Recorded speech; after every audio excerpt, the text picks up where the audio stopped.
Hola chicos, ¿están viendo la pantalla? ¿Me escuchan? Sí, doctora, sí le escucho. Y se la pantalla. Ya, Rafaelito, vamos a empezar de una vez. ¿Puedes hacer, por favor, la oración de la noche? Está bien, doctor. Chicos, vamos a ver. Inclinemos nuestros rostros. Padre nuestro, estás en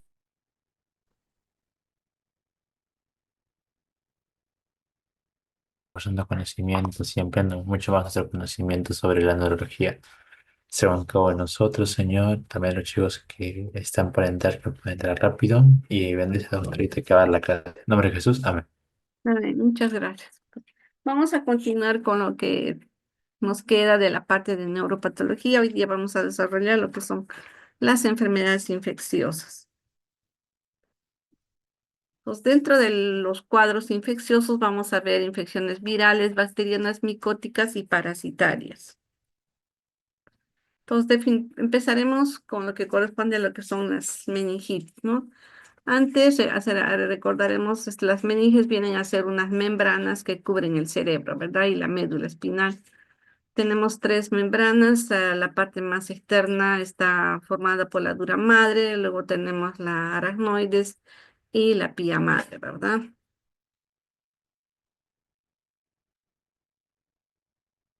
Entonces, los cuadros de meningitis generalmente hacen mención a lesiones con componente inflamatorio. La mayoría de las veces son cuadros purulentos causados por bacterias, ¿no? Acá en la imagen, por ejemplo, estamos viendo un cerebro obtenido de una necrosis en el que estamos viendo estas áreas blanquecinas en la parte, digamos, externa del cerebro, incluso están en medio de las circunvoluciones. Y si retiramos la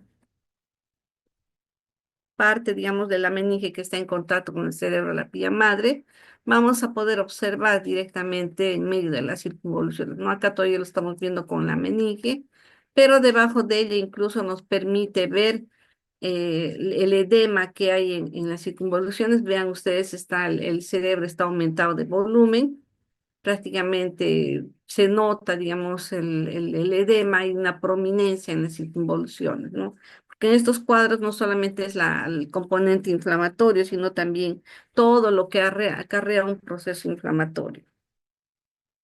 Entonces, las meningitis vamos a definirlas como la inflamación de las membranas que rodean al cerebro y la médula espinal, puede ser bacteriana, viral o micótica. Acá tenemos en este esquemita la parte que corresponde a la tabla ósea. Luego vamos a ver la dura madre, esta aparece acá de color negrito.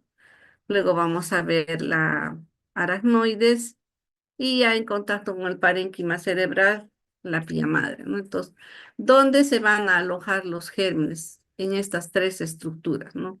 Si vamos a ver que compromete entre la tabla y la dura madre, estaremos hablando de lesiones epidurales, ¿no? Si son por debajo, vamos a ver que son subdurales. Igual, ¿no? En cada una de ellas son las infecciones a nivel de aracnoideas, o las que ya van a estar directamente en contacto con el parénquima cerebral. Ahora, prácticamente cuando ya comprometen la pía madre, vemos que también el parénquima cerebral está comprometido, ¿no? Entonces, ahí ya estamos hablando de lo que es una meningoencefalitis. Ahora, dentro de estas infecciones, generalmente las más comunes son las bacterianas, ¿no? Pero felizmente, gracias a Dios, a los medicamentos y antibióticos que tenemos, podemos hacer frente a estos cuadros y cada vez, digamos, se da en menor proporción, ¿no? Claro que también hay lesiones virales que pueden causar este tipo de meningitis, ¿no? Ahora, otra cosa que también tenemos que tener en cuenta en estos cuadros infecciosos es la manera como lo detectamos, ¿no? Entonces, generalmente pacientes que vienen con lesiones focalizadas o vienen, digamos, con antecedentes de cuadros infecciosos, la mayoría son a veces de procesos respiratorios no bien llevados, manejados y que pueden hacer, digamos, complicaciones comprometiendo el parénquima cerebral Entonces, una manera de poder, digamos, tener una idea, una visión de qué es lo que está pasando y cómo se está modificando los valores es hacer una punción lumbar, ¿no? Y tener líquido cefalorraquídeo que nos permite ya sea hacer cultivo, detectar los diferentes, las variaciones que se dan en sus diferentes componentes, ¿no? Tanto, digamos, en la presión, la glucosa, las proteínas y las células que podamos encontrar en este líquido cefalorraquídeo, ¿no? Si son, digamos, cuadros virales, finalmente lo que vamos a encontrar una celularidad menor a 1000 por milímetro cúbico y lo que más vamos a encontrar es, digamos, linfocitos y monocitos, ¿no? En las infecciones micóticas, que generalmente se da la mayoría de las veces en pacientes inmunosuprimidos. Ahí lo que vamos a encontrar también es, digamos, un incremento de las proteínas, la celularidad va a estar disminuida. Igualmente, ¿no? Las células que predominan van a ser las células mononucleares. Dentro de estas células mononucleares tenemos que hacer mención a lo que son los linfocitos y los monocitos, básicamente, ¿no? Ahora, en las infecciones ya bacterianas, ahí tenemos, por ejemplo, la tuberculosis, que es una de las causas que también se ve con bastante frecuencia. Tenemos una presión elevada, la glucosa está disminuida, proteínas aumentadas, las células igualmente, y la celularidad que predomina son las células mononucleares, linfocitos y monocitos. Así vemos también en la enfermedad de Lyme, en la sífilis, que también pueden presentarse y también nos van a dar igualmente valores modificados, ¿no? Igualmente con un incremento de monocitos y linfocitos. Entonces, como les decía, el origen más frecuente de los cuadros de meningitis generalmente son los procesos respiratorios, ¿no? A veces también se puede dar en fracturas de base de cráneo cuando hay procesos eh, traumáticos o también cuando se han realizado traqueotomías por diversas afecciones, ¿no? Por ejemplo, una de ellas es por afección de los senos paranasales. Entonces, las infecciones bacterianas pueden comprometer igualmente a los virus, los hongos y los priones, ¿no? Dentro de las bacterianas tenemos el Haemophilus influenza en primer lugar, luego la Neisseria meningitidis, el Streptococcus pneumoniae y la listeria, entre otros. Acá tenemos otra imagen de un parénquima cerebral en el que estamos viendo un exudado purulento, ¿no? Acá a nivel, digamos, de las circunvoluciones y casi siempre se hace más evidente en la base del cerebro, ¿no? Ahí podemos verlo, por ejemplo, por toda esta área. Vemos, ¿no? Un cambio de coloración a nivel, digamos, de estas membranas, aparte de, digamos, el brillo que aparece y que nos está indicando edema. Entonces también vemos, ¿no? Que los vasitos están congestivos, se notan prominentes y alrededor de ellos vamos a ver la presencia de este material purulento, ¿no? Blanco amarillento, como se ve en estas áreas. Acá tenemos otro parénquima cerebral ya fijado, igualmente, al igual que el otro cerebro, ambos están fijados y estamos viendo, ¿no? Igualmente estas áreas a nivel de las circunvoluciones, vean cómo están edematizadas, bastante prominentes, vasos igualmente congestivos y el material purulento en medio de esas circunvoluciones. Ahora, las meningitis bacterianas van a tener complicaciones, ¿no? Una de ellas vamos a ver la hipertensión endocraniana, el edema vasogénico, y eso lo podemos evidenciar, ¿no? Al ver ya, digamos, unas circunvoluciones prominentes que están aumentadas de volumen, el brillo a nivel, digamos, de la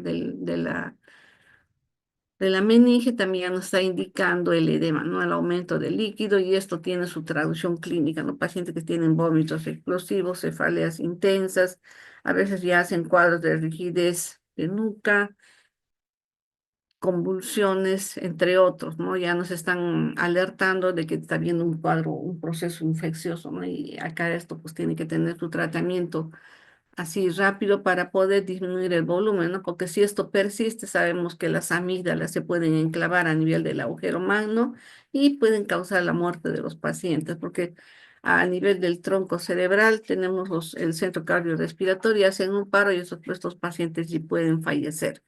Entonces, ahora, otra de las complicaciones que se pueden observar en estos cuadros de meningitis bacteriana es la formación de abscesos. No pueden haber, digamos, áreas que se necrosen del parénquima cerebral, se llenen de material purulento y sea, digamos, un área que al final va a formarse como una cavidad de contenido líquido y toda esa parte del parénquima cerebral se necrosa y muere, ¿no?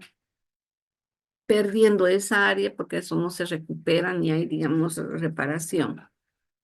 Otro también que tenemos que se puede dar el síndrome de secreción inapropiada de hormona antidiurética. Podemos tener también una coagulación intravascular diseminada ya como una complicación posterior. Acá tenemos macroscópicamente cerebros con cuadros de meningitis bacteriana. Vean ustedes la cantidad de material purulento que se ve, siempre acompañadas de una severa congestión vascular que nos muestra la prominencia de los vasitos, áreas hemorrágicas, el edema bien marcado. Ya no se pueden delimitar las circunvoluciones, todas están edematizadas. Igual también vemos acá el compromiso a nivel del cerebelo. Igual acá la severa congestión vascular, incluso puede haber extravasación, áreas de pequeñas hemorragias, ¿no? Ya el cuadro se hace generalizado con compromiso de todo el encéfalo. Y si vemos, digamos, haciendo un corte, ya, digamos, viendo el parénquima cerebral y las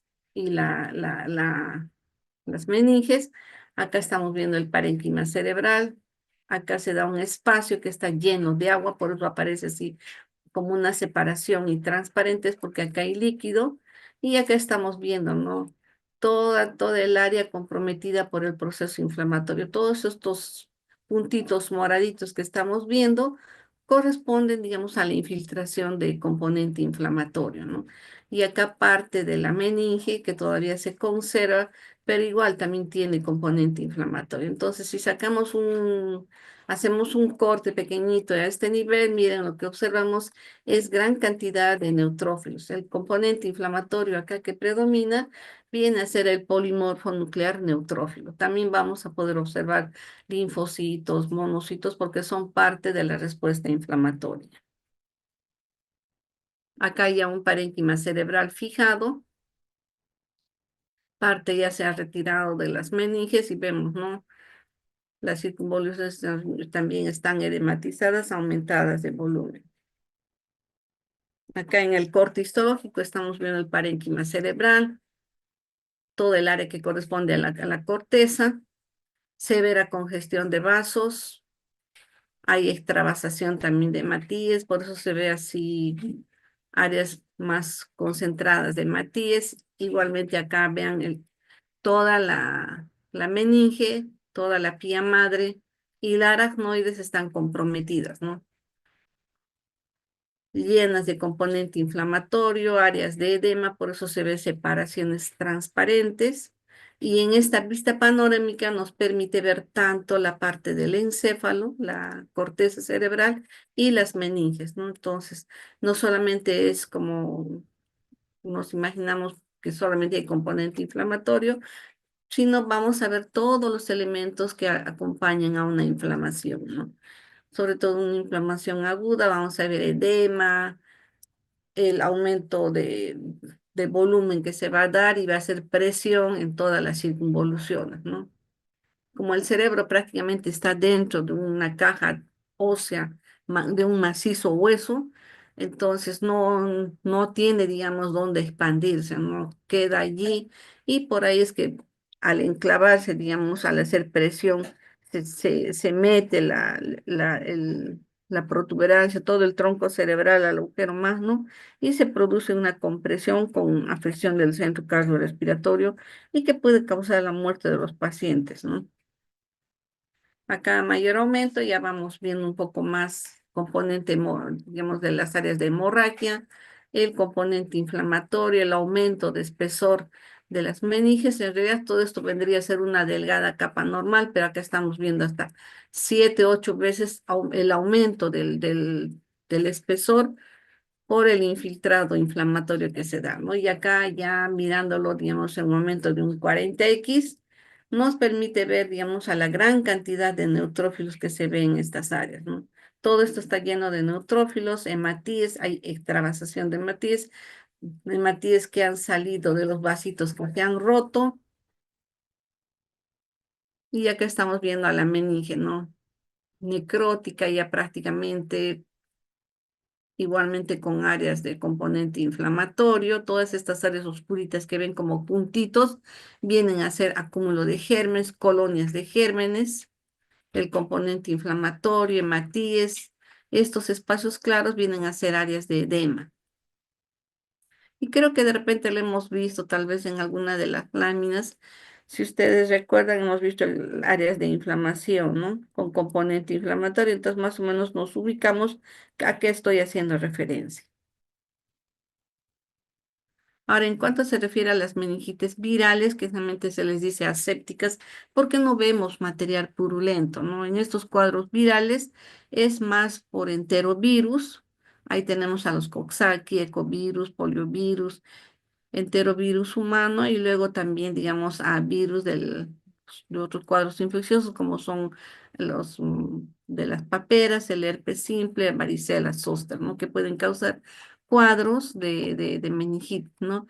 Y dentro de ellos también ahora último, seguramente habrán escuchado, ¿no? Al sarampión, que también puede ser otro virus que puede causar meningitis, ¿no? Como consecuencia de una neumonía. Acá vemos el parénquima cerebral, lo que corresponde a la corteza.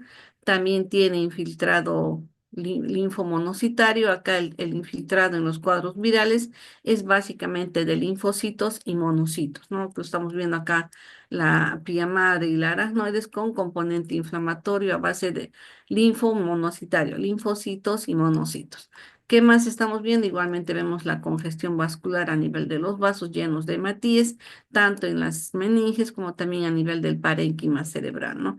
Vemos, por ejemplo, si ustedes logran ver, alrededor de la glía vamos a tener un espacio claro, ¿no? Eso significa edema celular. Entonces estamos viendo que un montón, varias células tienen una especie de un halo transparente claro alrededor. Entonces eso es edema celular. Acá otro corte histológico también nos permite ver a las meninges llenas de linfocitos, todo está congestivo, y acá vemos el parénquima cerebral. Igualmente puede pasar y comprometer el encéfalo, entonces ahí ya estamos haciendo cuadros de meningoencefalitis, ¿no? Vean estos vasos congestivos, áreas de hemorragia, muchas veces también la pared de los huesitos ya se ha necrosado, ya no se delimita bien, vemos una parte de la pared, el resto con áreas hemorrágicas, ¿no? Estos espacios transparentes claros que aparecen como un fondo vacío, claro, y sobre el que hemos o vemos puntitos moraditos, es la presencia de agua, edema con componente inflamatorio. Acá mayor aumento, vemos un vasito. Vean alrededor del vasito el gran componente inflamatorio que está en la pared del vaso. Igual acá en medio del parénquima cerebral, ¿ya? Entonces ya tenemos un cuadro de una encefalitis por herpes simple. Y el componente inflamatorio que les digo, ¿no? Linfocitos, macrófagos, en su mayoría, ¿no? También vamos a observar, podemos llegar a observar algunas neuronas.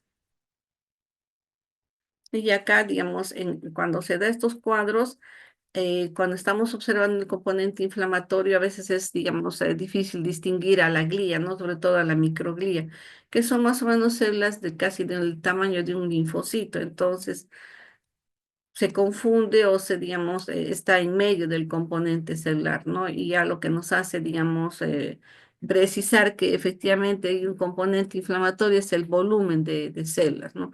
Normalmente la glía no es tan prominente cuando hay un encéfalo normal, sino ya, digamos, aumentan cuando hay algún un proceso reactivo, ¿no? Entonces ahí lo vamos a ver en mayor proporción. Entonces, acá lo que tenemos es, digamos, acúmulo de linfocitos, y más periféricamente vamos a ver ya presencia de glía.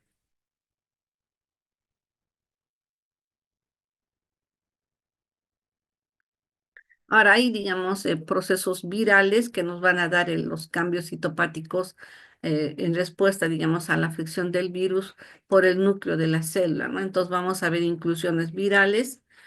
Se van a dar, por ejemplo, estas masas eosinofílicas que nos están indicando digamos, el efecto citopático viral, ¿no? Puede ser, digamos, partículas virales que se han empaquetado y aparecen como unos cuerpos eosinofílicos, ¿no? Como unas masas eosinofílicas que las estamos viendo acá. Entonces, esto nos significa, digamos, una respuesta al efecto citopático viral, ¿no?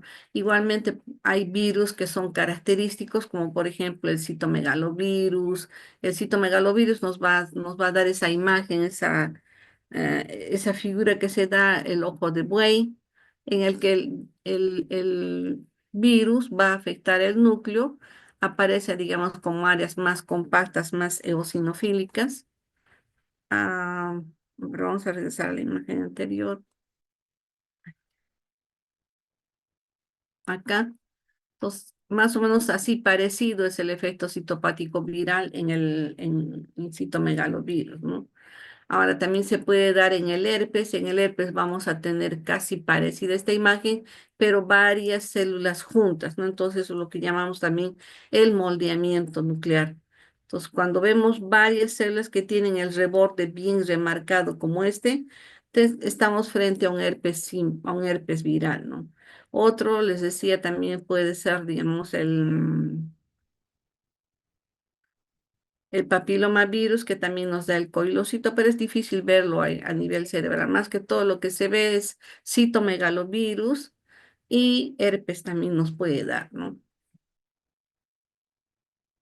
Acá tenemos ya, digamos, un cuadro de encefalitis neonatal por el VIH, que también se transmite a través de la madre, y vemos, ¿no? Un encéfalo en el que estamos viendo un aumento de volumen a nivel de los ventrículos. Tanto los ventrículos laterales están incrementados. Vemos, por ejemplo, una marcada disminución de la corteza cerebral. Prácticamente está bien disminuida. Es muy escasa la cantidad de corteza. Más evidente es la sustancia blanca, toda la corteza está disminuida, ¿no? Y acá lo que ha habido es un compromiso por acción del virus del VIH, ¿no?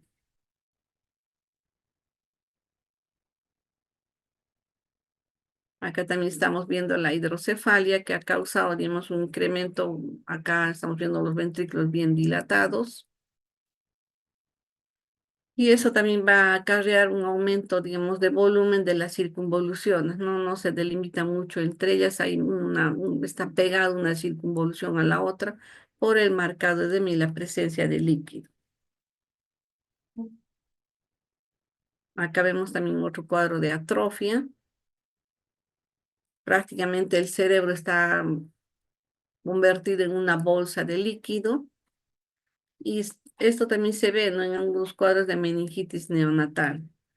Cuando se abre la calota, lo que encontramos es todo el parénquima cerebral reducido a una bolsa quística, ¿no? Llena de agua.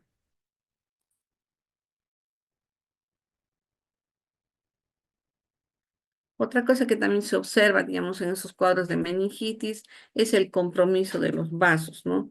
Vamos a ver que hay una disminución acá estamos viendo la parte, digamos, de la elástica interna en una arteria.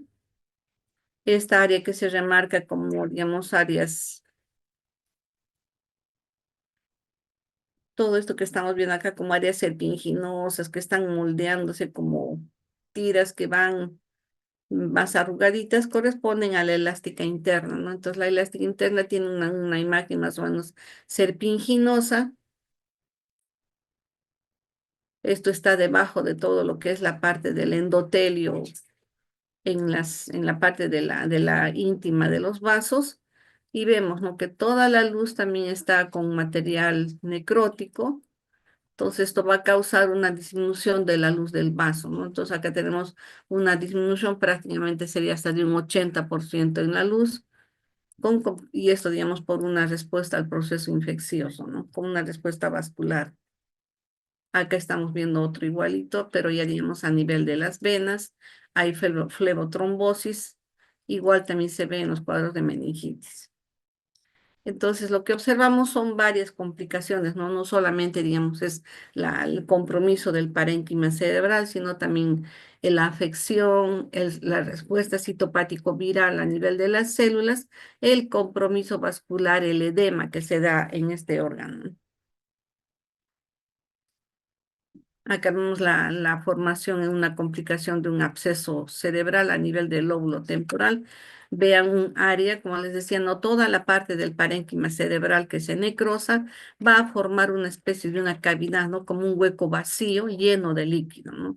Poco a poco el tejido neuronal se va, digamos, reabsorbiendo por acción ya de los macrófagos que, digamos, llegan al lugar de lesión, retiran todos los restos celulares y en su lugar queda una cavidad vacía, ¿no? Como lo que estamos viendo acá. Un área de absceso que con el pasar de los días y el tratamiento también va a reabsorberse y va a quedar como un área vacía, ¿no? Acá ya estamos viendo ya la formación prácticamente de un espacio, de un área que está libre. ¿Y qué es lo que vamos a ver, digamos, en un corte histológico de esa área, ¿no? Si nosotros tomamos un corte, vemos la gran cantidad de componente inflamatorio que se ve a nivel del parénquima cerebral, con necrosis de las neuronas. Acá estamos viendo la densidad o el denso componente inflamatorio, todos estos puntitos es el componente inflamatorio, ¿no? Acá estamos viendo, por ejemplo, un acúmulo de gérmenes, aparecen como áreas basófilas y si le damos, digamos, un aumento de 100x, vamos a poder ver si son cocos o son bacilos los que están en esas áreas, ¿no? Entonces, tenemos acúmulos de gérmenes, de colonias de gérmenes y el componente inflamatorio que está alrededor.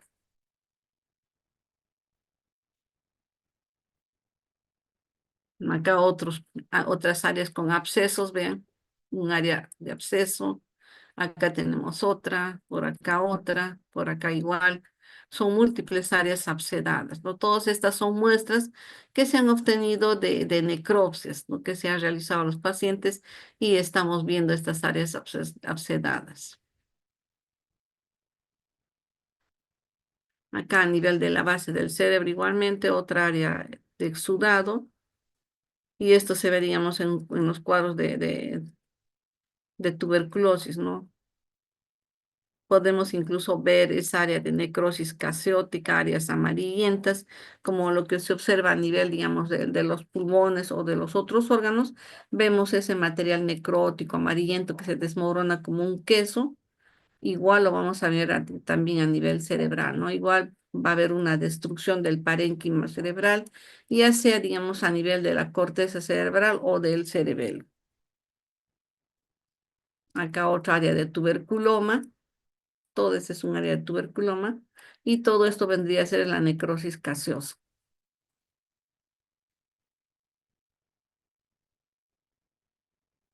Otro puede haber también, esto se da más que todo en pacientes inmunosuprimidos, ¿no? Pacientes que post-trasplantados o pacientes VIH o pacientes que reciben terapia con inmunosupresores. Podemos también observar el desarrollo de otro tipo de gérmenes, ¿no?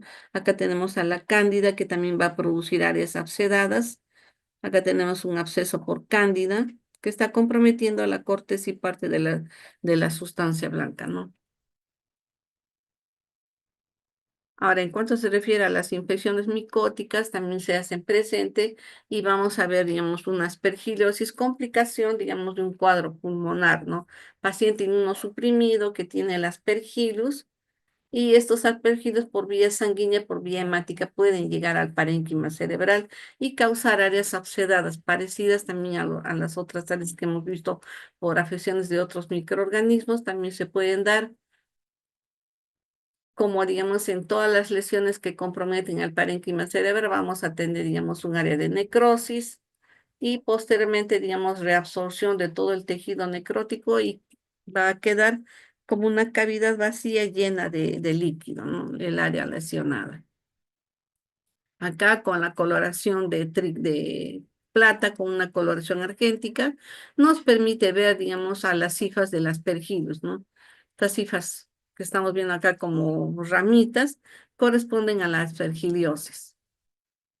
A diferencia, por ejemplo, de la mucormicosis, Estas cifras tienen ángulos agudos, todo lo que son aspergillos tienen ángulos agudos menores de 90 grados y aparecen como ramitas de los árboles, ¿no? En cambio, el mucor vienen a ser parecidos, pero digamos las hifas son más gruesas y sus ramas tienen en ángulo recto, ¿no? En ángulo de 90 grados. En cambio, el aspergillus tienen ángulo menos de 90 grados. Ahí está la diferencia entre lo que es, digamos, una aspergillosis y una mucormicosis, ¿no? El aspergillus son ramas más delgadas, las hifas, y sus ramitas van a tener digamos, un ángulo de menos de 90 grados, ¿no? En cambio, el mucormicosis van a ser ramas un poco más gruesas, ¿no? Por eso se dice que se parece un poco al quión. Si ustedes han visto en el mercado, los quiones también tienen, digamos, troncos gruesos y más o menos la imagen es microscópica, es así parecida, ¿no? Pero sus ramas tienen una salida en ángulo recto, ¿no? Como una cruz. Acá tenemos lo que les decía, ¿no? A un área de mucormicosis. Ha causado una vasculitis fúngica con trombosis de la arteria basilar, ¿no? E infarto de toda esta área, necrosis de toda esta área de la protuberancia, ¿no? Toda esta área que ustedes están viendo de un color más o menos pardo amarillo o pardo verduzco es un área, digamos, de una vasculitis fúngica por la mucormicosis, ¿no? Esto se ha visto incluso después del desarrollo del COVID, se ha visto algunos pacientes que han podido llegar a tener estos cuadros, ¿no? A nivel, digamos, de las áreas del rostro, se ha visto, digamos, áreas necróticas negruzcas, ¿no? Por eso se le llamaba también el hongo negro. Pero ya, digamos, que cuando causan estos abscesos a nivel del parénquima cerebral, va a tener otra coloración, ¿no? Y eso es, digamos, por la composición del parénquima cerebral. Sobre todo, como sabemos, ahí tenemos bastantes lípidos, ¿no?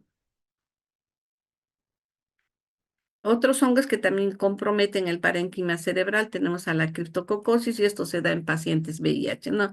Esto es frecuente y lo vemos casi a diario, pacientes que vienen con cuadros de meningoencefalitis, se obtiene el líquido cefalorraquídeo, le hacemos, digamos, un examen directo con tinta china y se pueden observar a las esporas del criptococcus, ¿no?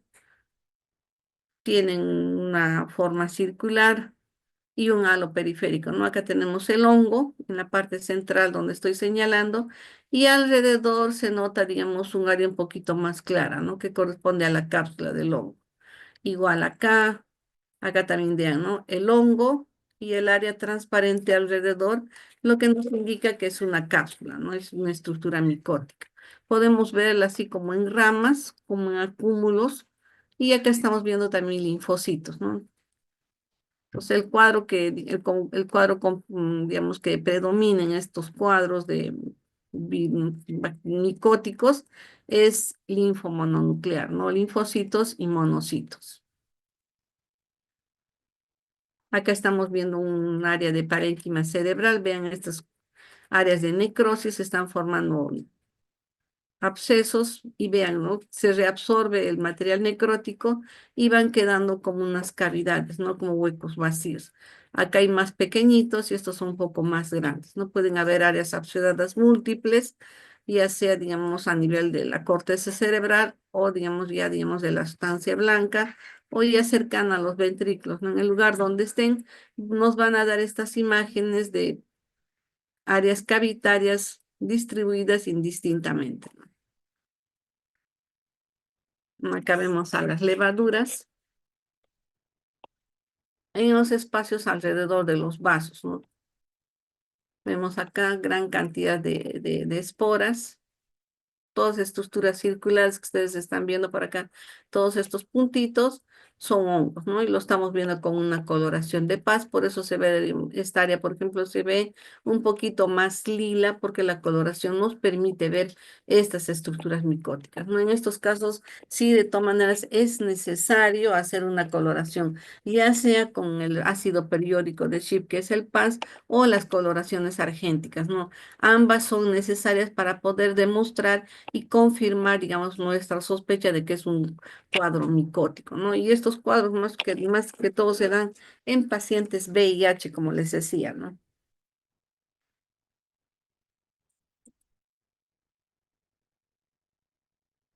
Acá tenemos otra área un poco más amplia, un criptococoma.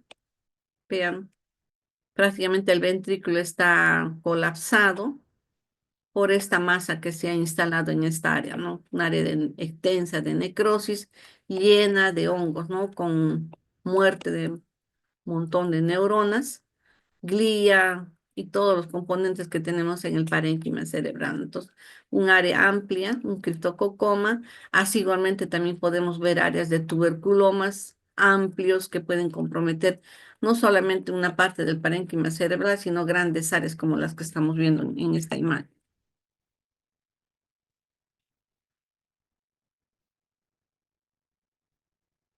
Y acá vemos el exudado inflamatorio a lo largo de las meninges, ¿no? En algunas se ha retirado ya la meninge, agarramos una pinza y retiramos, ¿no? Lo que se trata, digamos, es de conseguir un corte histológico en el que podamos observar la meninge con el componente inflamatorio y el parénquima cerebral, ¿no? Solamente se retira, digamos, para tomar una foto y ver, digamos, el compromiso, la lesión que se tenga de la corteza cerebral de las circunvoluciones, podemos evidenciar la gran congestión vascular, porque los vasitos se ven prominentes y en estas áreas ya estamos viendo, ¿no? La meninge más gruesa, llena de componente inflamatorio, ¿no? Esto lo podemos confirmar ya mirándolo al microscopio. Acá vemos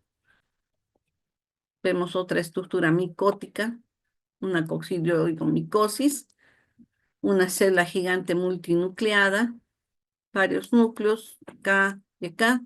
Y dentro de la célula estamos viendo esta espora, ¿no? De la coccidioidomicosis. El componente inflamatorio que está alrededor, células plasmáticas, linfocitos, monocitos, todos esos están alrededor del área comprometida, ¿no? Ya esta célula nos está confirmando prácticamente la presencia del hongo. Acá vemos una inflamación necrotizante, vean una extensa área de necrosis, una inflamación granulomatosa, tuberculosa, caseótica. Toda esta es un área de necrosis caseosa. Si le damos mayor aumento y empezamos a mover la lámina, seguramente vamos a encontrar por ahí una célula gigante multinucleada tipo Langhans, ¿no? Acá tenemos otra, un poco mayor aumento, la esférula de la coccidioidomicosis, ¿no? Se nota bien, digamos, la doble capa que tiene y esto es lo que nos confirma el diagnóstico, ¿no? Como les decía, no es fácil, digamos, de poderla identificar cuando hacemos una coloración del ácido periódico de Schiff, de Paz o también, digamos, la de las coloraciones argénticas, ¿no? Ya delimitan bien el órgano y nos confirman el diagnóstico. Ahora, dentro de los cuadros parasitarios que pueden dar también cuadro de meningitis o meningoencefalitis, tenemos a los parásitos. Acá tenemos un quiste de Toxoplasma gondii. Vemos acá todos estos microquistes pequeñitos, estas estructuras redondeadas que estamos viendo, vienen a ser quistes de toxoplasma, ¿no? Eso también se observa en lesiones con antecedentes de estos cuadros, ¿no? Otro que podemos encontrar también a nivel de la corteza cerebral es el quiste de cisticerco. Esto también se da con bastante frecuencia. Acá estamos viendo el escólex y vean todo el área quística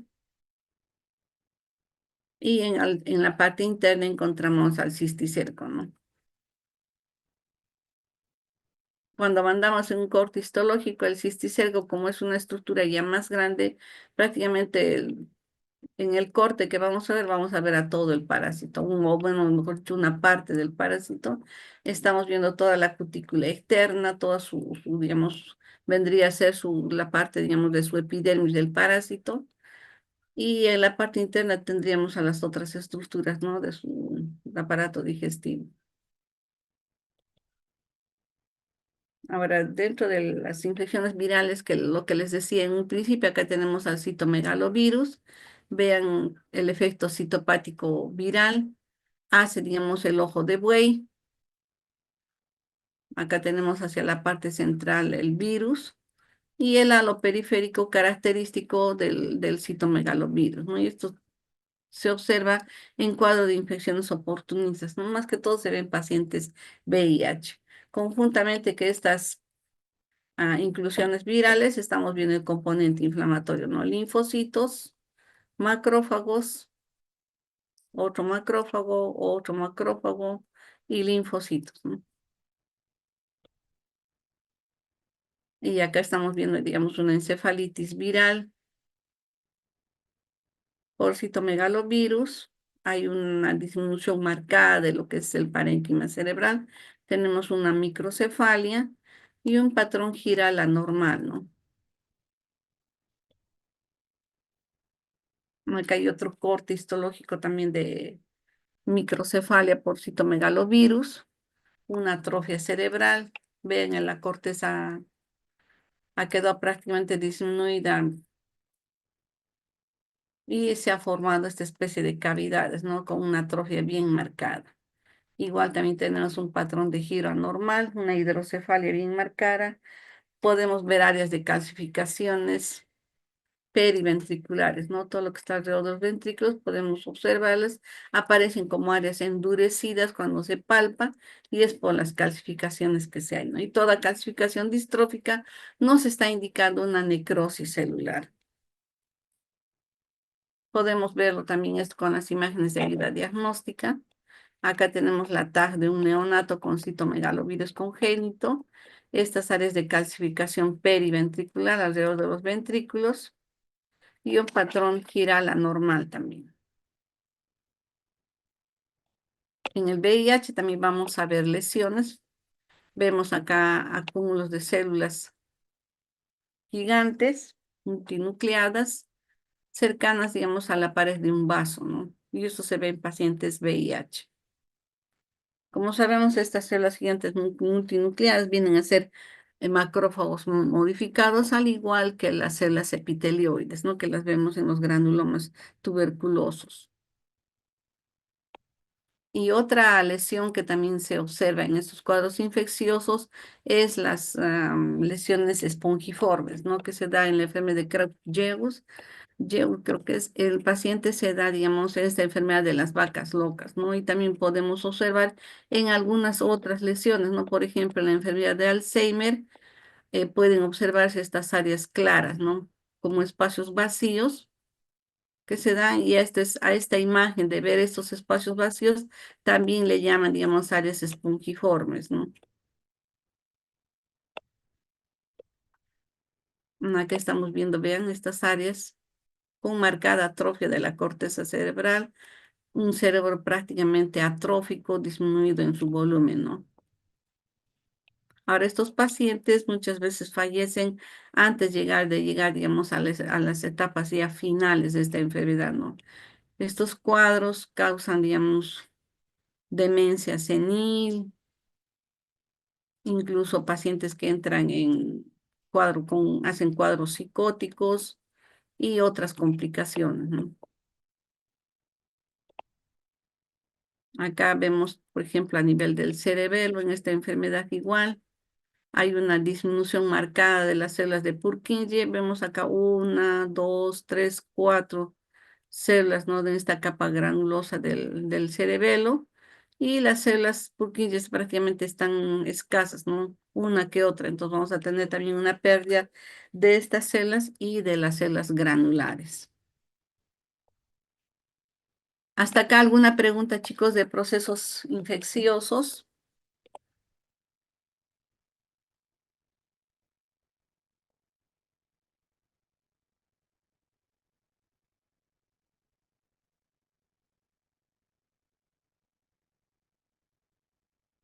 Si no, para continuar con lo son las lesiones neoplásicas, ¿no?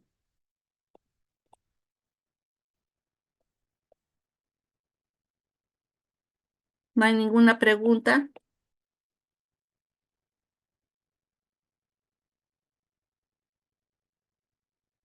Entonces vamos a continuar con las lesiones neoplásicas, ¿no? Entonces, ya entrando, digamos, a lo que es la parte tumoral de las lesiones cerebrales, vamos a ver que tienen diversas formas de crecimiento, ¿no? Si son, digamos, lesiones primarias del parénquima cerebral, va a tener también una forma de crecimiento, ¿no? Si son lesiones de secundarismo o metástasis hacia el sistema nervioso central, igualmente, ¿no? Ahora, estas metástasis pueden ser dentro del sistema nervioso central, como también pueden ser fuera, ¿no?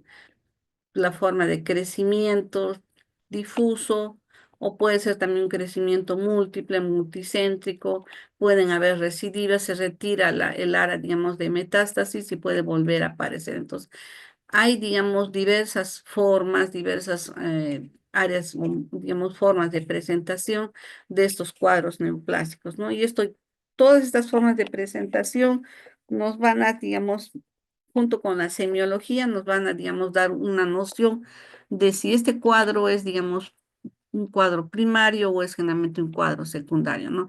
Si hacemos una buena historia clínica, podemos detectar de repente una lesión primaria a nivel de otros órganos que estén haciendo una metástasis a nivel cerebral, ¿no? O pacientes que de repente debutan ya con una amplia lesión cerebral, una lesión primaria, ya pues podemos, digamos, confirmar nuestro diagnóstico que es una lesión cerebral, ¿no? Por el, digamos, el tamaño de la lesión tumoral. Generalmente las lesiones propias del parénquima cerebral, en el momento que se hace el diagnóstico, son lesiones amplias, no son lesiones pequeñitas, son lesiones que han comprometido buena parte, digamos, de un lóbulo, ¿no? Ya sea, digamos, del área temporal o parietal o occipital o frontal, ¿no? Donde sea que la neoplasia esté ubicada. Y las metástasis generalmente a veces son únicas, un área de muchos pacientes debutan, digamos, con cuadros convulsivos o hacen, digamos, focalización, ¿no? Entonces, y eso también nos alerta, empezamos a hacer, a hacer, digamos, nuestro estudio del paciente y con los exámenes de ayuda diagnóstica podemos confirmar nuestras sospechas clínicas. Entonces, dentro de la localización de las lesiones tumorales, que es generalmente lo que se hace es ver, ¿no? Si es a nivel supratentorial o infratentorial, ¿no? Claro, ahora nueva clasificación que ha salido de lo que son los tumores cerebrales o las neoplasias a nivel del encéfalo, hay algunas modificaciones, ¿no? Ya tenemos, digamos, una diferenciación mucho más marcada en lo que son las lesiones tumorales de las personas adultas y de los niños, ¿no? La localización, la forma, digamos, del debut, el comportamiento de la lesión tumoral, digamos, no solamente, digamos, en esta nueva clasificación, se le ha dado, digamos, otro lugar y se les ha dado también otro código a estas enfermedades, ¿no? Pero todavía seguimos manejando lo que son lesiones supra e infratentoriales. Pueden ser también lesiones extraaxiales o intraaxiales.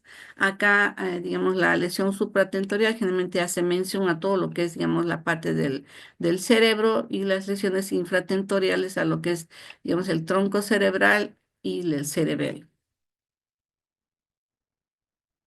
Pues la clasificación de los tumores cerebrales, los grupos de consenso y los grupos de estudio que es, digamos, a nivel de la OMS, y, digamos, de la Organización Mundial de la Salud, básicamente, y, digamos, desde los grupos de estudio que se da en estas patologías, lo que se hace, digamos, es juntar los diferentes criterios, ¿no? Para poder llegar al diagnóstico. No solamente, digamos, sería el estudio anatomopatológico, sino también una correlación anatomorradiológica, ¿no? Entonces, ustedes van a ver que todo paciente que tiene una lesión tumoral siempre vamos a ver ya sea su tajo, su resonancia y vamos a poder, digamos, ubicar la lesión, ver hasta dónde está comprometiendo el parénquima cerebral, qué áreas se está comprometiendo y esto también nos ayuda, digamos, a poder correlacionar nuestra clínica que tenemos, ¿no? Si es que se puede hacer una biopsia estereostáxica y podemos tener, digamos, muestra del tejido, se realiza, ¿no? Hay zonas que son, digamos, más inaccesibles, entonces lo que se busca en estos casos es hacer el estudio de marcadores tumorales en sangre, ¿no? Entonces, ya, digamos, estos marcadores tumorales nos van a confirmar por la ubicación, la sospecha de clínica que tenemos de tal o cual patología, ¿no? Igual también la terapéutica que se hace, igual no nos va a permitir ver, digamos, si estas lesiones son radiosensibles o son resistentes, igualmente a la quimioterapia, ¿no? Y ahora ya que estamos utilizando lo que son los inmunosupresores o la terapia dirigida, digamos, a la célula tumoral, ya estamos esperando tener mejor respuesta, sobre todo en los niños, ¿no? Que son, digamos, los cuadros más caóticos que se tienen porque buena parte, digamos, de los pacientes que ya son mayores y que tienen alguna lesión, son personas que de repente ya han tenido una vida, tienen familia. En cambio, un niño, por ejemplo, es más difícil, no tanto para los padres aceptar que su hijo tiene una lesión tumoral, ¿no? Y generalmente son lesiones sumamente agresivas que llevan a la muerte de estos pacientes. Entonces, los estudios que se están realizando es, digamos, para ver una mejor respuesta, ¿no? Estudiar, digamos, cómo se puede reforzar la parte, digamos, de la respuesta eh, linfocitaria, inmunitaria de la persona y cómo podemos hacer, ¿no? Que todos nuestros oncogenes que nos protegen puedan, digamos, estar en mayor proporción o podamos, digamos, hacer que no sean mutados para que respondan a la destrucción de estas células tumorales, ¿no? Ahora, en cuanto se refiere, digamos, al tratamiento quirúrgico, lo que se hace son ya bien resecciones radicales o, digamos, resecciones parciales, ¿no? Tratar de retirar solamente el área lesionada, digamos, obteniendo la mayor cantidad de lesión tumoral que se pueda retirar, ¿no? Pero otras veces las lesiones son amplias y ya, digamos, no se puede hacer una cirugía sino ya se intenta con la radioterapia o quimioterapia, ¿no? Para tratar de disminuir de tamaño la lesión tumoral y puedan ser resecables. Acá tenemos en este cuadrito un cuadro en que nos está mostrando algunas lesiones o algunas lesiones, muestra unos tumores supratentoriales y otros infratentoriales, no tanto en adultos como en niños. Dentro de los supratentoriales vamos a tener lesiones tumorales que comprometen a los lóbulos cerebrales, ¿no? Tenemos tumores a nivel de los hemisferios profundos. Acá tenemos a los gliomas, los astrocitomas, glioblastomas, que son los que se dan en mayor proporción, no son los que se dan más frecuentemente, seguido de los meningiomas y las metástasis, ¿no? Generalmente estos son los más frecuentes que tenemos incluso dentro de la patología que vemos frecuentemente y que proviene, digamos, del área de neurocirugía, ¿no?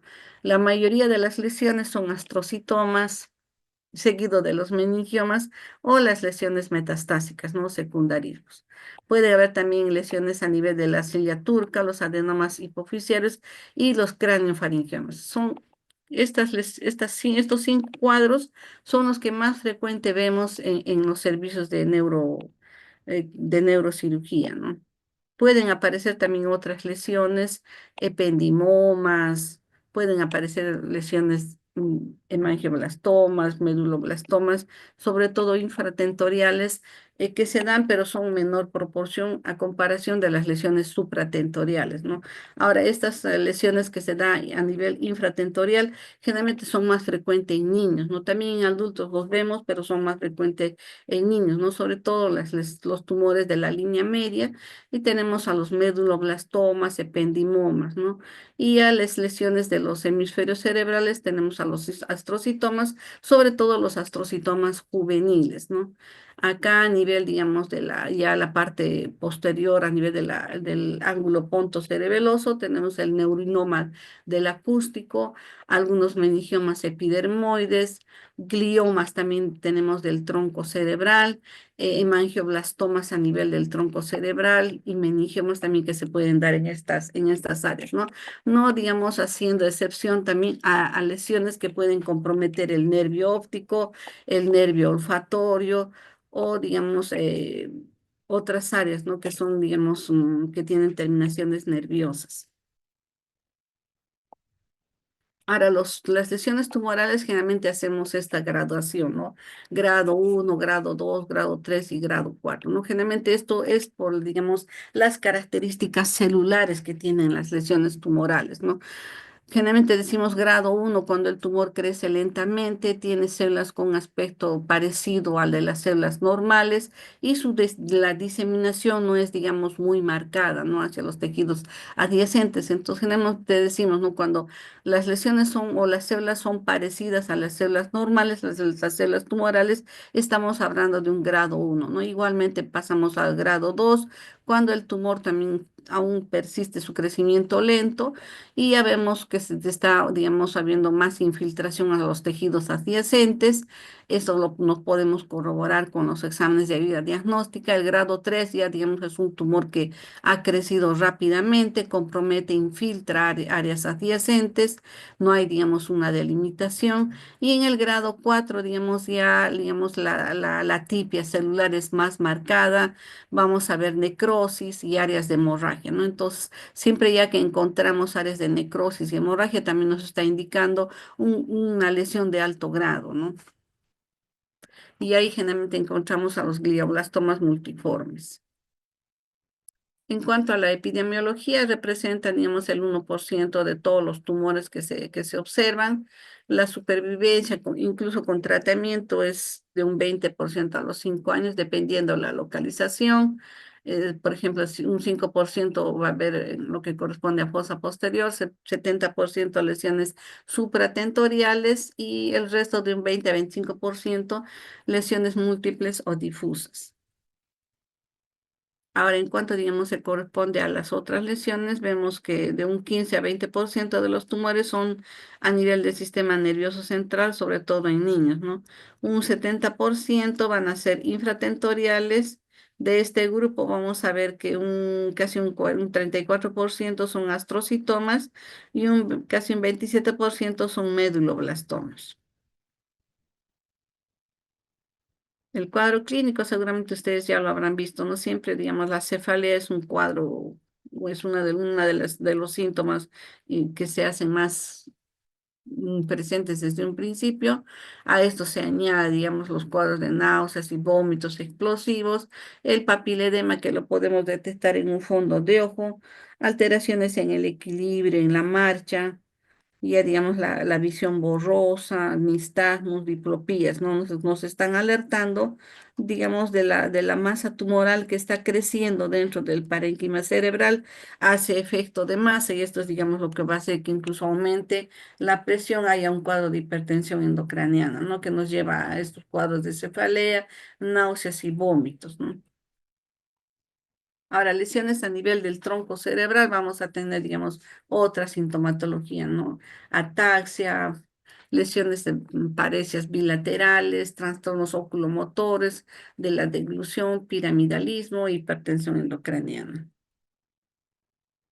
En el cerebelo vamos a ver si es, digamos, de los hemisferios cerebrales. Tenemos ataxia apendicular, hipotonía, nistagmus, temblor cerebeloso. A nivel del vermis vamos a ver ataxia axial, desequilibrio y menor participación de las extremidades, ¿no? Sobre todo por su localización.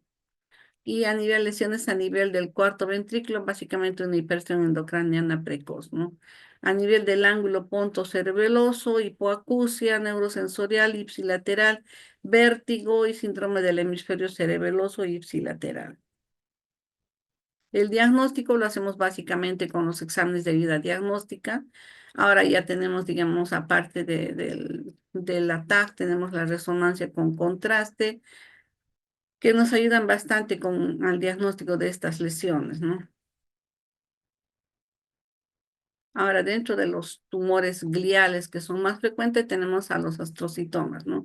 Como sabemos, estas células gliales se consideran células de sostén, son parecidas a las neuronas y forman parte de lo que es, digamos, la barrera hematoencefálica, ¿no? Regulan el crecimiento del embrión, también participan en la regulación del potasio el conducto para el paso de nutrientes, hacen la captura de neurotransmisores excedentes y van a participar en procesos de memoria y aprendizaje normal, ¿no? Entonces, la glía está conectada no solamente con las neuronas, sino también con la parte vascular y los otros elementos, ¿no? Ahora sabemos, por ejemplo, que un astrocito está conectado con la glía, con la microglía, con los otros elementos y forman parte de toda esa estructura que es bastante compleja del parénquima cerebral, ¿no?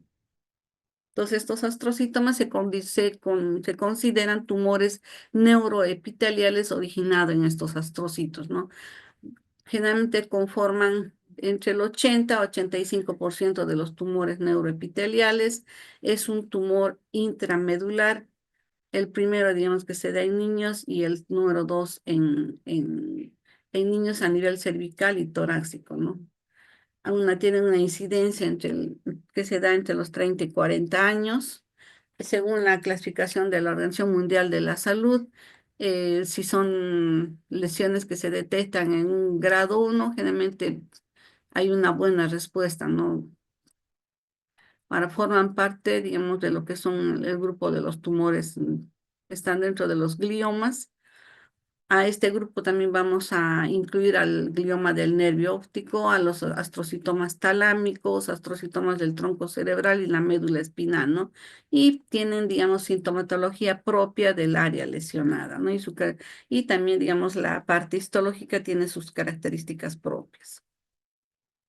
Acá clasificamos igualmente, ¿no? Por grados, como les había hecho mención en una diapositiva anterior.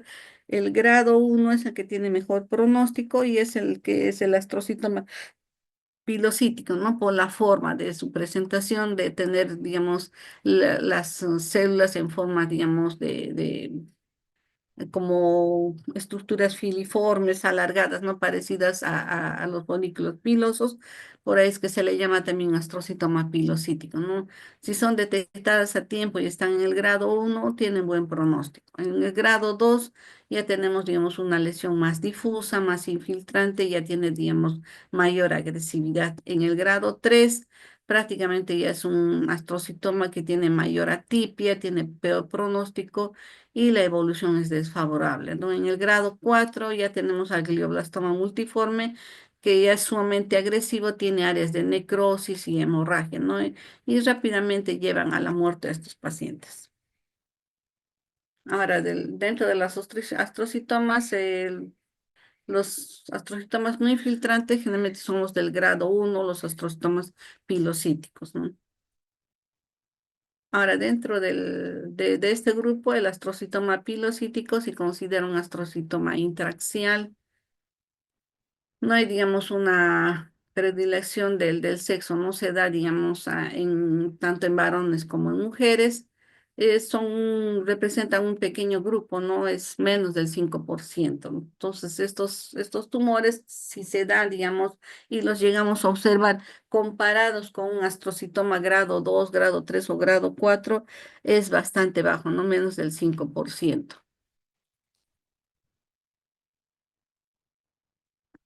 Ahora, su característica puede ser, digamos, lesiones tumorales sólidas o quísticas. Generalmente aparecen como un nódulo mural con un área quística adyacente, ¿no? Revestido por una membrana glial. El nódulo tiene una pared rodeada por tumor y esta área está, digamos, digamos, al tener un área vacía, también se le llama un tumor quístico falso, ¿no? Ahora, la pared está revestida por un tumor sin, digamos, sin áreas nodulares, murales. Acá la clasificación de la OMS igualmente lo clasifica por grados. Y la otra clasificación que se tiene también igual, ¿no? Ya, digamos, van ubicando según las características que se tiene de las lesiones, ¿no? Y a esto la última clasificación que tenemos es creo que todavía se maneja la del 2016 y ya, digamos, hay algunas modificaciones, sobre todo en lesiones tumorales de los niños, ¿no? Y esto basado en los estudios de inmunohistoquímica y basado también en los estudios moleculares, ¿no? Que nos dan, digamos, ideas, digamos, o más que todo nociones para hacer modificaciones en cuanto se refiere al tratamiento de estas lesiones tumorales, ¿no? Acá vemos las características histológicas que debemos observar. Acá lo que buscamos es la glomerularización vascular, cambios a nivel de las células oligodendrogliales, la presencia de células gigantes, depósitos de hemosiderina, las áreas de calcificación, fibras de Rosenthal, cuerpos glandulares eosinofílicos, hialinización, patrón vascular, macrófagos, inflamación. En realidad tratamos, digamos, de buscar y encontrar todos estos criterios para, digamos, decir, ¿no? Estamos frente a un cuadro grado 1, grado 2, grado 3, ¿no? Son, digamos, ya minuciosidades dentro de nuestra especialidad. Acá vemos al astrocitoma, vean ustedes, una lesión amplia. Así es, digamos, como los pacientes debutan, ¿no? Con lesiones amplias. Y cuando se hace, digamos, el diagnóstico, ya prácticamente es una buena parte del lóbulo que está comprometido, ¿no? Ya sea el área temporal, parietal, o donde la lesión esté ubicada. Acá tenemos otra área, vean ustedes, igualmente es una lesión amplia. Todas estas son, digamos, muestras de necrosis. Y acá estamos viendo el astrocitoma pilocítico, vean estas fibras alargadas, longitudinales,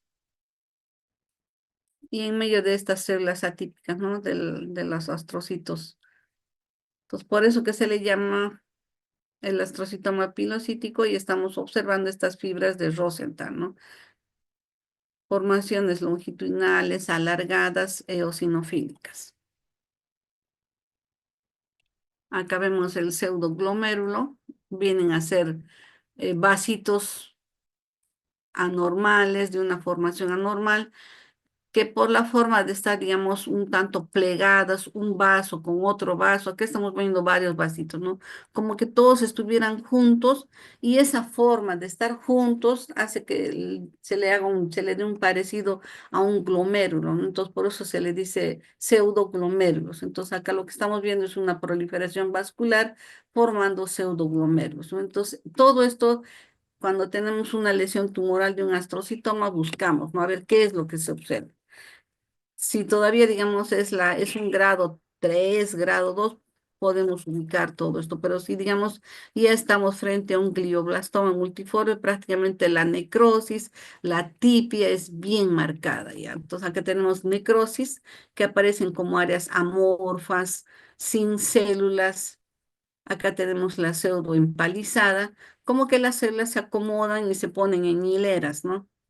Todas estas son las células neoplásicas, vemos células bastante atípicas, de bordes irregulares, con núcleos aumentados de tamaño, bordes con puntas que se parecen, digamos, tienen estructura, a veces formas estrelladas, hay formas bastante abigarradas, ¿no? Nosotros le llamamos formas bizarras, los núcleos también son igualmente atípicos, las figuras mitóticas también están incrementadas.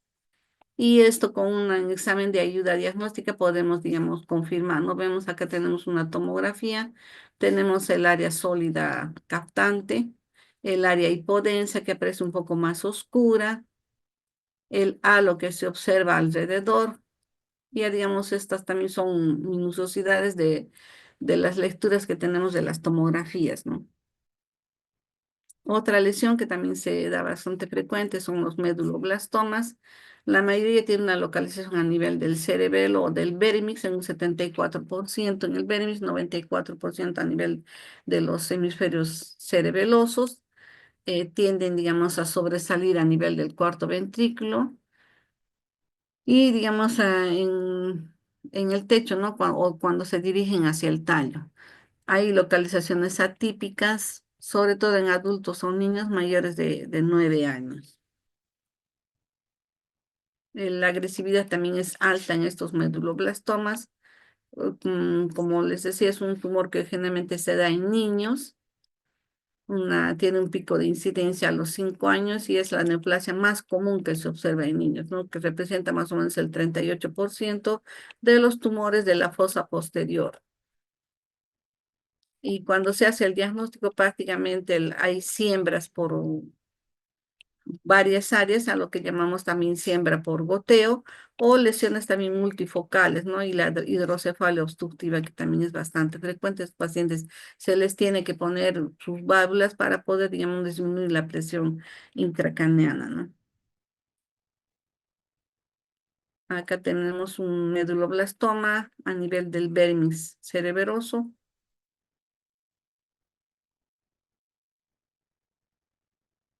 Vemos acá la lesión tumoral, bastante amplia. Acá igualmente, área de necrosis con áreas hemorrágicas, no toda la lesión tumoral la podemos delimitar. Igualmente también son muestras obtenidas de necropsias, ¿no? Entonces, como decía, usualmente en niños más o menos a los 5 años, puede darse también en adultos entre la edad de 24 a 30 años. La historia clínica más o menos tiene un tiempo de enfermedad en un menor de 3 meses, en los adultos de más tiempo. Acá en los niños vamos a tener un meduloblastoma clásico y acá en los adultos un tipo desmoplásico en el que vamos a ver áreas de fibrosis adyacentes a las lesiones tumorales, ¿no? Los síndromes que van a dar, síndrome cerebeloso vermiano en el niño y cerebeloso de los hemisferios en los adultos, ¿no? El tratamiento generalmente no da, digamos, no tiene no hay, digamos, buen pronóstico en estos pacientes, ¿no? Las resecciones no tienen una buena respuesta y pues, pacientes en la mayoría de las veces fallecen, ¿no? Acá estamos viendo, son tumores altamente celulares. Cuando lo vemos, todos parecen, digamos, un acúmulo de linfocitos y es lo característico, ¿no? Son tumores bien celulares y lo que observamos es, por ejemplo, ver estas áreas, ¿no? Acá estamos viendo, por ejemplo, un área central rodeado por estas células del medulloblastoma como que estuvieran formando digamos, una margarita, ¿no? Acá tenemos otra, esto es característico del medulloblastoma. Cuando observamos estas lesiones así bien celulares, lo primero que hacemos es buscar estas áreas. Nosotros las llamamos rosetoides, ¿no? Las rosetas de Fomer-Wright. Esto nos está, digamos, ayudando a confirmar el diagnóstico de que es un medulloblastoma, ¿no? Ahora pueden ver ustedes acá tenemos una roseta, acá hay otra roseta, acá hay otra roseta, acá hay otra roseta, ¿no? Para nuestros ojos que de repente nosotros ya estamos acostumbrados a poder ver, digamos, distinguir qué es un núcleo, un citoplasma o este tipo de lesiones, no nos es tan difícil poder hacer el diagnóstico, ¿no? Igualmente siempre, si la lesión tiene necrosis, tiene áreas de hemorragia, tampoco no es tan fácil, ¿no? De que, digamos, encontramos fácilmente un área que puede ayudarnos al diagnóstico. A veces nos pasamos horas en poder llegar al diagnóstico porque no encontramos, tenemos que mandar más tejido para poder llegar al diagnóstico, ¿no? Otra lesión que también se observa son los ependimomas. Estas son lesiones heterogéneas, sobre todo en los exámenes de vida diagnóstica que se tienen, ¿no? Y es debido, digamos, a los componentes que tienen, ¿no? Áreas quísticas, áreas de necrosis, áreas de hemorragia y áreas de calcificación, ¿no? Tienen, digamos, un componente mixto con presentación de diversas áreas, ¿no? Generalmente crecen a nivel del piso del cuarto ventrículo y se extienden hacia los forames de Lusca y Magendie, ¿no? En los niños generalmente son supratentoriales en un tercio de los casos y en los 2 tercios son infratentoriales. En los adultos es al revés, la mayor parte se da supratentoriales y un tercio a nivel infratentorial. El cuadro clínico característico de la cefalea, parálisis de varios pares craneales, rigidez del cuello. Esto hace que, digamos, aumente también la presión intraocular, lo que nos está indicando la cefalea, los cuadros de vómitos explosivos, las parálisis de los pares craneales en un momento pueden hacer confundir con lesiones a nivel de otras áreas, ¿no? Y la rigidez, digamos, del cuello que también tenemos que delimitarla bien y hacer el correlato clínico, ¿no? Para estar seguros de que estamos frente a este cuadro. Acá tenemos el ependimoma. Acá ya son las pseudo rosetas, en el méduloblastoma eran rosetas. Acá en el ependimoma son pseudo rosetas, ¿no? Aparecen, digamos, el área vascular, el área del vaso, Acá aparecen unas áreas radiadas y recién viene la parte celular. Entonces, esto le llamamos pseudorosetas. Entonces, las pseudorosetas son de los ependimomas y las rosetas de los meduloblastomas, ¿no? Entonces, las pseudorosetas lo vamos a ver alrededor de vasos, ¿no? De estructuras vasculares. Las placas de ayuda diagnóstica también nos ayudan a hacer el diagnóstico. Vemos áreas de calcificación, necrosis, hemorragia, todo eso se puede ver, ¿no? Y el hemangioblastoma también es otra lesión que se da a nivel del tronco cerebral. Generalmente son lesiones vasculares primitivas de células embrionarias hematopoyéticas, están ubicados a nivel de la línea media y pueden estar asociadas a la enfermedad de von Hippel-Lindau, ¿no? Son tumores bastante infrecuentes, menos del 3% de los tumores cerebrales y casi siempre la ubicación es a nivel, digamos, interaxial, ¿no? Más frecuentes son a nivel de la fosa posterior, sobre todo en personas mayores. Pueden hacer áreas quísticas, pueden hacer, digamos, áreas de calcificación distrófica. El nódulo que se observa en un examen de vida diagnóstica es un nódulo isodenso comparado con el parénquima adyacente, que esto, digamos, hace que realce al contraste, ¿no? Y muy pocos casos pueden, digamos, hallarse calcificaciones. Y estas calcificaciones se van a dar sobre todo por necrosis celular, ¿no? Áreas donde ha habido sangrado, puede haber, digamos, áreas posteriores de decalcificación. Acá tenemos el hemangioblastoma. Toda esta área es, digamos, una formación de vasitos irregulares, de ahí viene su nombre, ¿no? Hemangioblastoma. Y a los exámenes de, digamos, de ayuda diagnóstica fondo de ojo que nos ayuda, digamos, a poder sospechar de la presencia de una lesión tumoral, papiledema, vasos prominentes, hemorragias que se dan, ¿no? Igual acá vemos a nivel de la fosa posterior, la parte vascular con las angiografías que nos ayudan bastante, ¿no? Acá tenemos otra área con áreas de, digamos, quísticas, áreas de calcificación. Cuando se hace, digamos, la resección quirúrgica, vemos, ¿no? Áreas bien vascularizadas y que son difíciles de poder manejar. ¿Qué es lo que vemos en la parte histológica? Vemos gran cantidad de vasitos, ven acá un vasito, otro vasito, una proliferación de vasos, ¿no? Unos un poco más grandes, otros ya, digamos, tienen el aspecto capilar, ¿no? Y las células que están alrededor son células gliales. Acá otra, vean múltiples formaciones vasculares. Algunos tienen hematíes en su interior, otras son sin hematíes. Donde observamos estas características, formaciones, ¿no? Estas formas características, tenemos las rosetas en el retinoblastoma, en el ependimoma. Acá en el ependimoblastoma vemos igualmente las rosetas de Homer Wright, las pseudorosetas en los ependimomas y las rosetas en el meduloblastoma, lo que les decía, ¿no? Y el meningioma, que también es otra lesión, que es otra lesión tumoral que se da, digamos, de las meninges.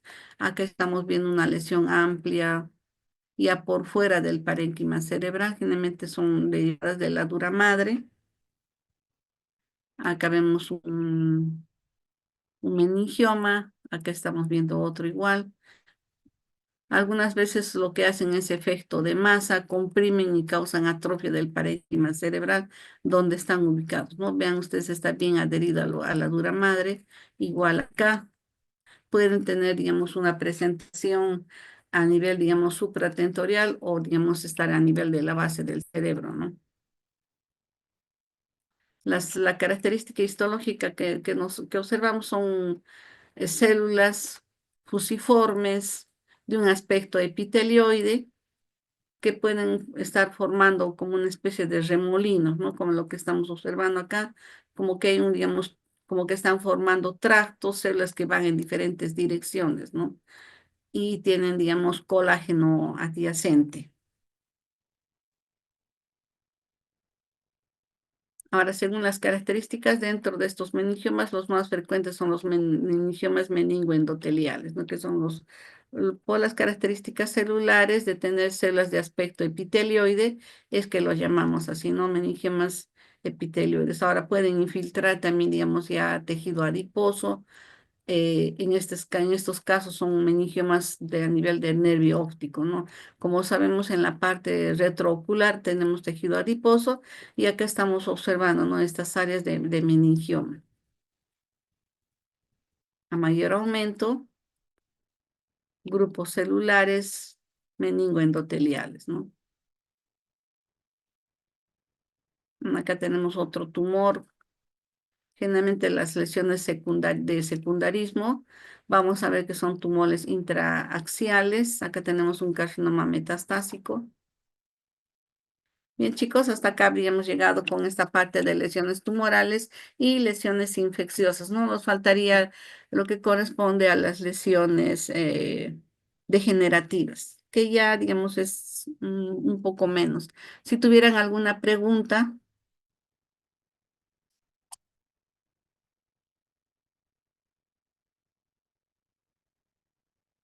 Todo claro, doctora, muchas gracias. Ya, Rafaelito, ya te lo voy a pasar el PPT para que puedas compartirlo con tus compañeros. Yo sé que esta parte es bastante amplia, ¿no? Igualmente en el curso que seguro están desarrollando con la parte clínica también es un montón, ¿no? Yo he tratado de resumir todo lo que, digamos, tiene trascendencia o lo que es, digamos, más frecuente acá, lo que se ve en anatomía patológica, ¿no? Porque obviamente la parte del tratamiento y muchas otras entidades clínicas no vemos, ¿no? El diagnóstico más que todo es clínico.